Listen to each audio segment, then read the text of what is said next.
Bonjour à tous et bienvenue pour une nouvelle vidéo Marprod, test de produits autour de la rouille. Je vais vous montrer d'abord comment moi je fais la rouille avec des peintures normales et puis ensuite on va tester 3 produits bien différents pour voir comment faire de la rouille assez facilement sur des petits boucliers. C'est parti pour le test tuto.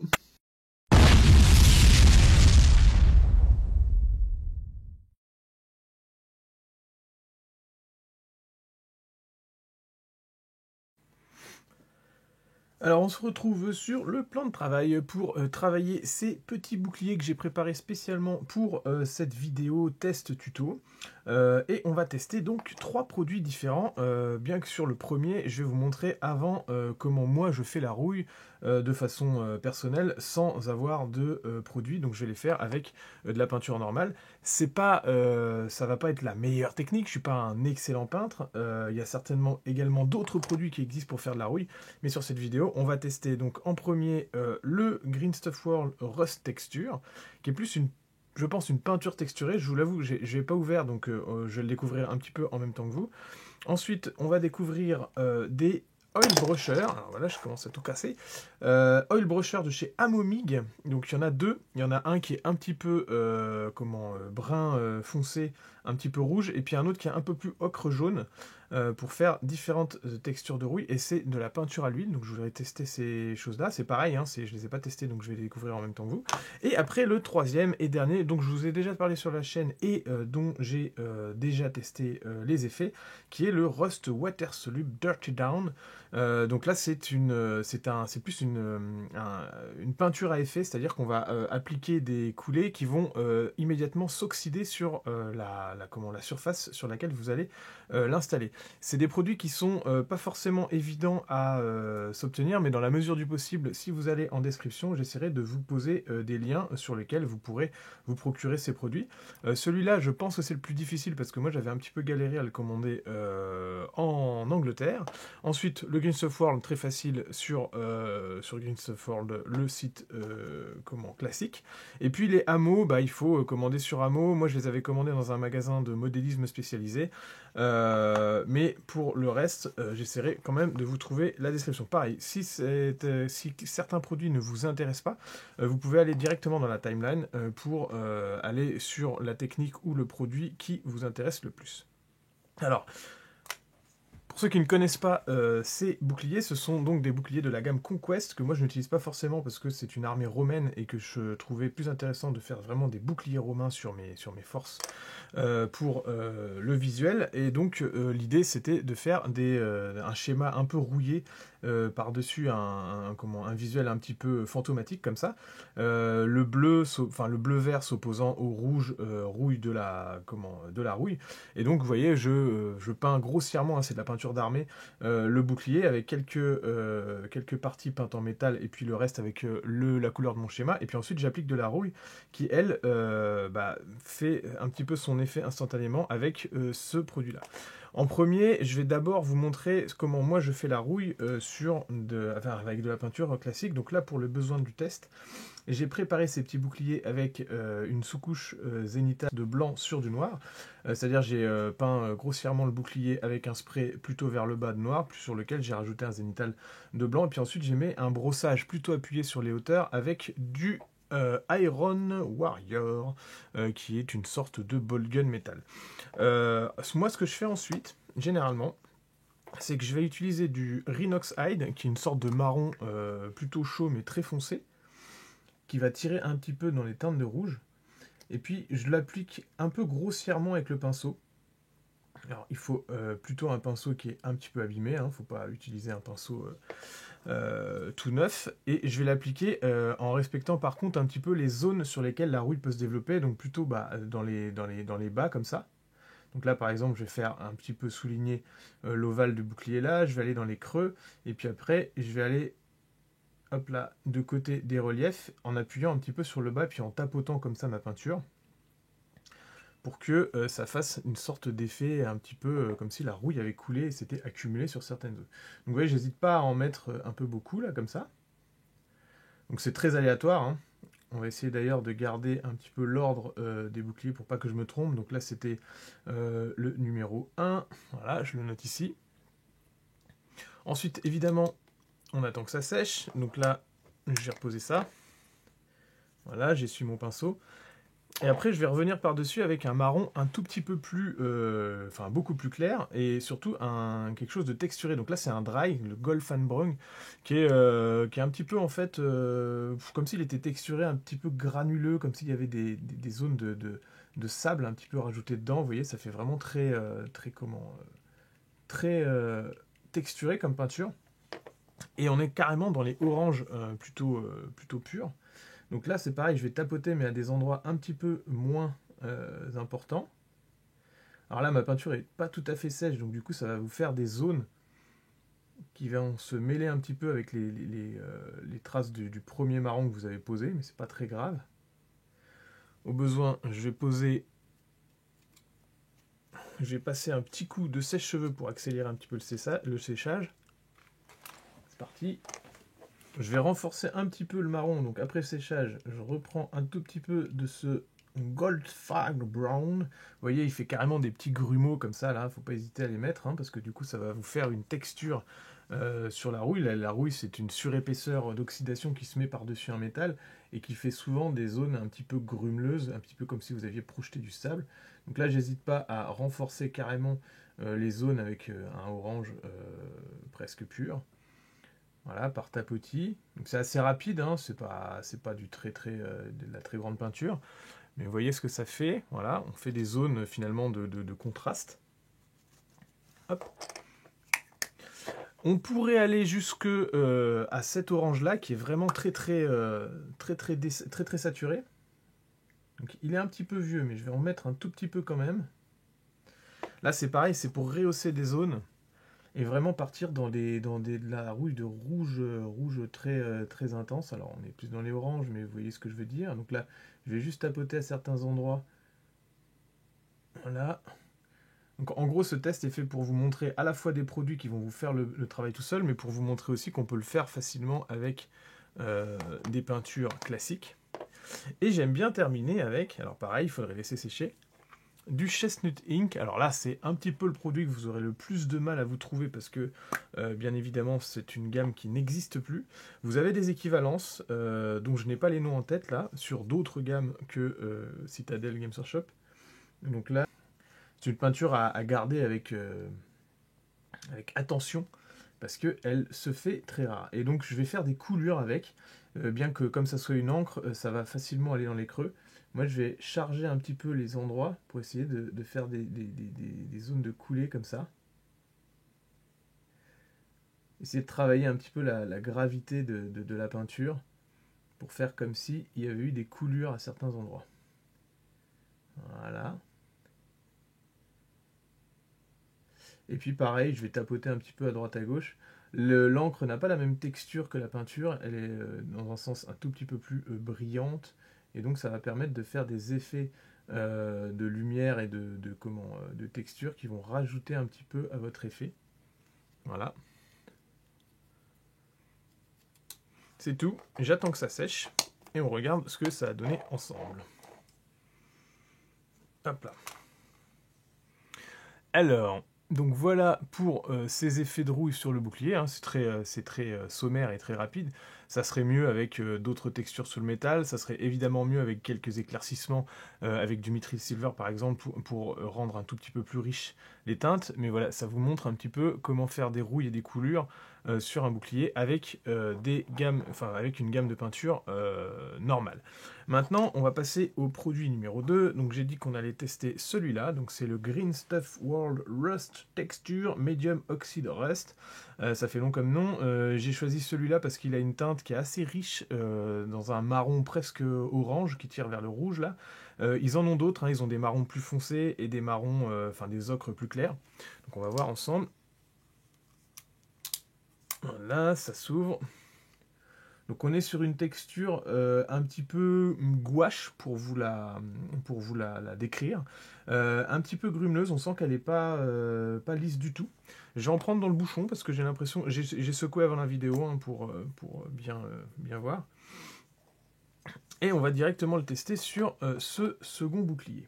Donc on est sur une texture assez épaisse. Et alors, c'est vraiment de la texture, il y a marqué, donc Medium Oxide Rust, mais je pense que ça va pas réagir, ça va pas s'oxyder. Ça va rester de cette couleur-là, et il faut l'utiliser comme une texture à mettre par-dessus. Et peut-être que derrière, il faudrait réutiliser par exemple des jus ou des encres pour travailler un petit peu plus la teinte. Parce que là, on va rester sur quelque chose de très rouge. En tout cas, la couleur est assez intéressante et ça offre vraiment une texture supplémentaire, hein. Ça rajoute une couche par-dessus la peinture. C'est pas une peinture qui est lisse. Donc, vous voyez, je travaille en tapotant un petit peu, puis toujours en travaillant un petit peu dans les zones de creux et en insistant sur les parties basses, un petit peu comme si finalement ce qui fait rouiller le métal, ben, souvent c'est des intempéries, des choses comme ça, bah, ce serait plus accumulé vers les parties basses que sur les hauteurs. Voilà, on peut faire des tapotis comme ça. Donc là, on est vraiment sur une peinture texture, une peinture à effet texturé, plutôt que sur une peinture à effet. Voilà, je vais en mettre un peu sur le dessus, comme ça. À mon avis, moi, je la laisserai pas telle qu'elle, ou je l'utiliserai en adjonction avec un autre produit. Pour notamment, ça pourrait servir à faire la base de la texture de rouille sur des bords de surface, comme, je sais pas moi, des plaques d'armure ou même des grosses zones plates de véhicules. Et par-dessus cette texture, une fois sèche, il faudrait faire des coulures un petit peu plus sombres, comme si l'oxydation avait coulé finalement. Mais par contre, elle est d'une texture donc assez grumeleuse, mais relativement homogène, comme s'il y avait eu un sable très très fin mis à l'intérieur, presque une farine. Donc je trouve ça intéressant pour avoir une surépaisseur, vous voyez, que je n'avais pas forcément avec cette technique-là, parce que là on était sur des peintures, somme toute, relativement lisses. Donc j'ai l'impression qu'elle s'oxyde quand même un tout petit peu au séchage, c'est-à-dire que quand vous la sortez du pot, elle est très rouille, très marron rouge de la texture que vous voyez ici, là, au dos du pot. Et ensuite, bah, comme elle sèche, sur les hauteurs, ça reste relativement clair, et sur les pourtours, ça s'assombrit. Donc finalement, ça fait une rouille qui est plutôt pas mal. Je sais pas ce que vous voyez. Alors c'est très très orange, hein. Mais voilà pour ce premier test-là, donc ce premier test de produit, plus que de peinture. Pareil, je vais mettre un petit peu, donc qu'on puisse se rappeler un petit peu de ce que j'ai fait. Je vais mettre ici un numéro 2. Ça c'était un 2. Voilà. Maintenant on va pouvoir passer au petit pinceau d'huile directement. Alors voilà, je vous laisse ça dans un coin, puis on fera un récapitulatif sur la fin. Je vous donnerai également mes impressions sur les textures que je préfère. On va repartir sur un marron assez foncé, avec ces oil brushers de chez Amo, là. Donc je sais même pas trop comment ça se présente. Est-ce qu'il va y avoir un pinceau... Ah voilà, c'est ça, c'est une sorte de pinceau coton-tige. Oula, ok. Ok, donc c'est directement comme ça. Alors j'ai pas du tout l'habitude de travailler l'huile, donc je vais voir ce que ça donne. Est-ce que ça va partir directement dans les creux? J'essaie de pas faire tomber ça. Alors on va faire une partie à droite avec ce premier pinceau et à gauche avec l'autre. Donc pareil, je vais partir dans les creux. C'est une peinture qui est forcément plus fluide que de l'acrylique, hein. Comme on est sur de l'huile, on sent que c'est huileux, c'est le cas de le dire. Donc là, pareil, je vais travailler dans les renfoncements, dans les creux des textures. Ah, voilà, là j'ai mis de l'huile directement. Donc là, je pense qu'il faut que... Alors, je peux pas le tremper dans l'eau, faut pas que j'oublie, parce que c'est pas le bon médium. Par contre, il faut que je me débrouille pour enlever l'excédent, je pense. Sinon, ça va avoir tendance à trop partir. Donc là, j'ai eu une goutte d'huile qui est partie. C'est pas, comme je vous disais, hein, j'ai pas l'habitude de travailler trop avec des médiums huileux comme ça. Et j'ai mélangé un petit peu Alors là, est-ce que ça va... Ouais, une fois qu'il y a de l'huile, forcément, ça va partir un petit peu dans les creux. Mais c'est pas un mal, remarque, ça aide. Donc voilà, et on peut travailler également à faire, j'imagine, des coulures. Donc là, directement, je peux travailler des coulures. C'est pas mal. Donc je vais le remettre directement dans le pot comme ça, sans le nettoyer. Je pense que c'est peut-être plus à utiliser sur des véhicules que sur des figurines. Mais c'est à voir. Donc là, pareil, on se retrouve avec la même contenance. À ne pas confondre avec un coton-tige. ou un produit à cils, vous mettez ça sur le bord de votre salle de bain là pour votre femme, comme ça elle peut se tromper puis s'en enduire sur les sourcils, je sais pas. Donc là on est quand même sur une texture, enfin sur une couleur beaucoup plus claire que la première. C'est moins des textures qui me plaisent, ça en rouge, je préfère des textures plus foncées comme ça. Mais ça peut permettre, quand vous voyez des carlingues, des carcasses dans le désert, vous avez souvent des rouilles très très différentes. Euh, alors ça a l'air un tout petit peu plus fluide, mais c'est peut-être le fait d'avoir mélangé plus ou moins l'autre. C'est pareil, je travaille un petit peu en tapotant comme ça pour travailler un peu dans les creux. Et j'imagine que ça peut se mêler à l'autre. Alors je vais essayer dans la zone où j'avais mis un petit peu d'huile ici, de mêler directement cette teinte-là avec la première, pour voir ce que ça peut faire. Comme ça on aura vraiment tout le test. C'est pas mal, ça fait des zones différentes, ça se mêle un petit peu, mais tout en restant en gardant des auréoles. Et on peut travailler avec le pinceau pour poser et puis déjà texturer un petit peu en faisant des coulures. J'imagine qu'après on peut tirer avec un pinceau un tout petit peu plus fin pour vraiment travailler en finesse. Donc je sais pas ce que vous en pensez, mais basiquement comme ça, c'est pareil, c'est quelque chose qui se laisserait pas tel quel. Il faudra le retravailler par derrière. Une fois que ça sera sec, il faudrait retravailler avec des petites piqûres de plus sombre ou de plus clair, à voir comment vous voulez faire. C'est un produit qui a le mérite d'exister. Je ne sais pas si c'est le meilleur produit jusqu'ici, mais bon voilà. Et donc en troisième, alors je mets comme d'habitude mon petit numéro. Donc là c'était le troisième, c'était le deuxième test, mais le troisième bouclier.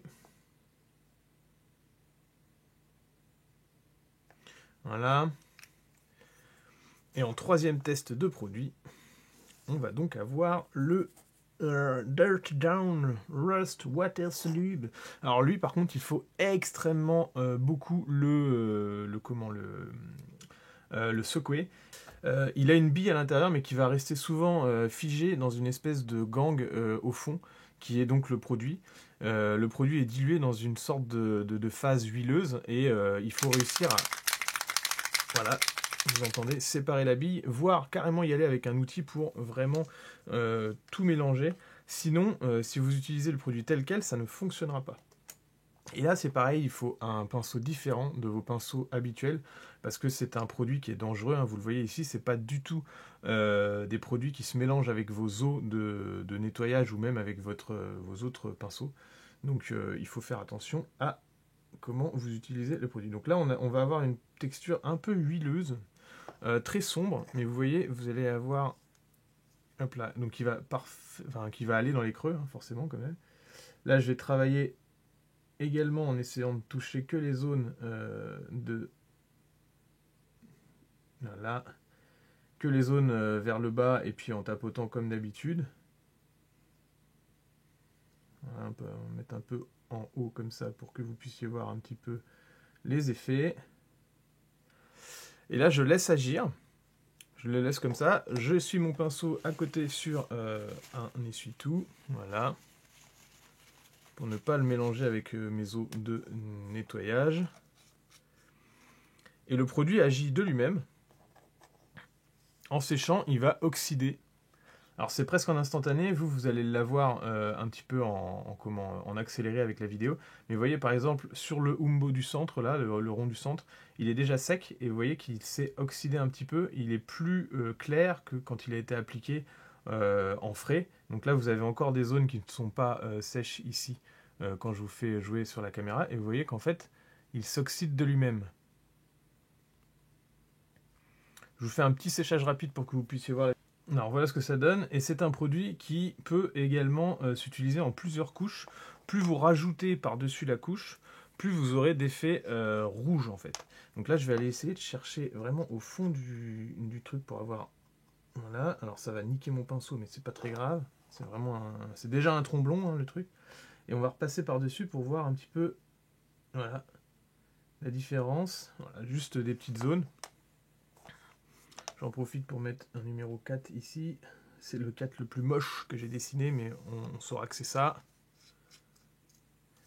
Et je referme le pot pour éviter de faire des bêtises sur mon plan de travail. Hein. On va éviter de faire la photo avec le produit renversé. quand même tirer un peu là-dessus.